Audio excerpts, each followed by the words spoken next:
Hello and welcome to the finals edition of the Bentley A&A Cricket Show, and we do apologise for having a bit of a break over the last few weeks. Anyway, we've got Adam Hillbilly Mickelson and myself, Adam Kane, here to talk about how things have unfolded after round 11 and what's coming up for the finals. But before anything, we just wanted to make a note. A very, a huge moment in the club's history occurred on the weekend when our president, Cedric Jantz, stood down after 12 years as president of the club and 20 plus years being on the committee, 30 plus years as a player, life member, holds the record for first 11 games, first 11 runs. What more can you say about Cedric? But what a fantastic stalwart for the club he has been. And I think the challenge now is to continue on the legacy of Cedric and what he's left behind on the committee, because he's done a myriad of work, and the club is in the position it is now because of Cedric and the committee that's been under him. So the challenge is there for the current committee, and it's a big challenge for the new president, whoever that may be. In the interim, Johnny Smith, as Vice President, will be running the show up until the AGM, and then we'll see what happens after that. One of the key things that you've got to look at the club when Cedric came on board, we only had 5 senior teams. Now we've got 7. So I guess over that time, you just have to sit back and go, wow, that was a great era. So I guess now it's another era dawns, but that time will come. Match day. Round 11, Bentley A&A, Longmuir Shield. All out for 279 last week, thanks to some good scores with Brad Dolman making 87, Luke Morrison making 38, James White making 28, Brad Lovell making 41 as well, and yourself, Miko, unfortunately run out for 23.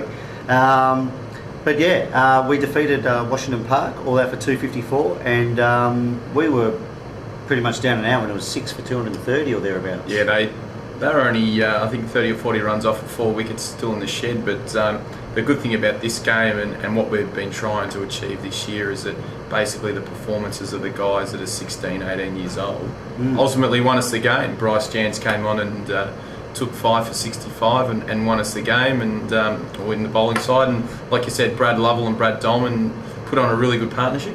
Yeah. To get us up to that 270. So in the end, it was a bittersweet because obviously we didn't make the finals. But I guess starting out this year, it probably wasn't about wins and losses. It was about blooding these younger guys, and I think we've achieved that. And it's been a pretty good year. Yeah. Look, everyone wants to play finals and whatnot. When that didn't become apparent for us, I guess you've got to change your focus and look at what the positives were. And Brad Dolman has stood up into a strong leader within the side. Joel Gabert is continuing to grow. Luke Morrison has been a revelation in the top order. And then you've got your young kids in Brad Lovell, Bryce Jantz and James White.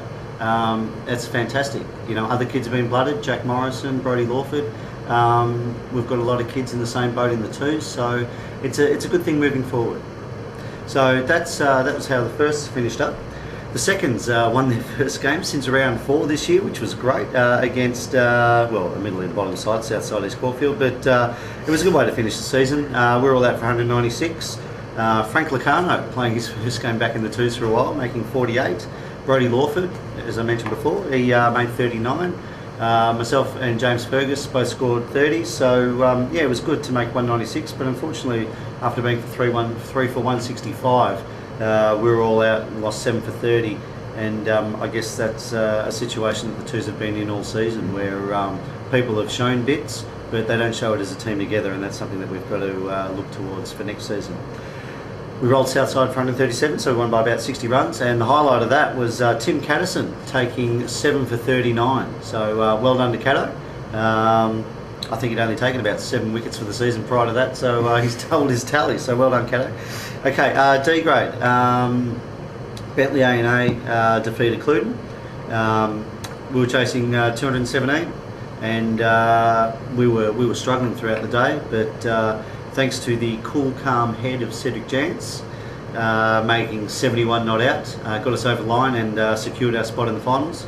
He was supported by Ryan Dolman, who made 38, and Paul McNulty, Studsy, who made 30. Fourths, a massive day the week before when A&A made 8 for 367. Luke Forrest made 116. Al Richardson and Peter Bishop both made 50s. And I think Des Falconer chimed in with a lazy 30 as well before doing his hamstring. And again against Southside East Caulfield, who fell 80 runs short or thereabouts. And again Desi, even though he's got one leg at the moment, he just tossed them up and took 5 for 76. So well done to Desi.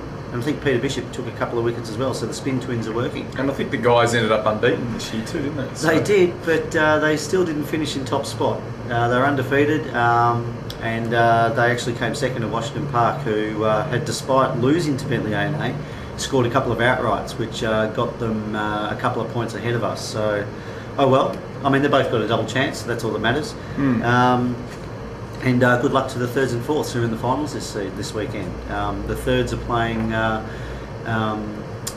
Who is it? Brighton Union. Thirds are playing Brighton Union at King George. So Sammy Wilk will be leading the troops there, and that's the knockout semi-final, by the way. So the loser is out. The winner goes to the prelim. And in E grade, A&A play Washington Park at Mackie Road Reserve. So there'll be a bit of driving back and forth down Centre Road, and the boys will be supporting our guys representing the club.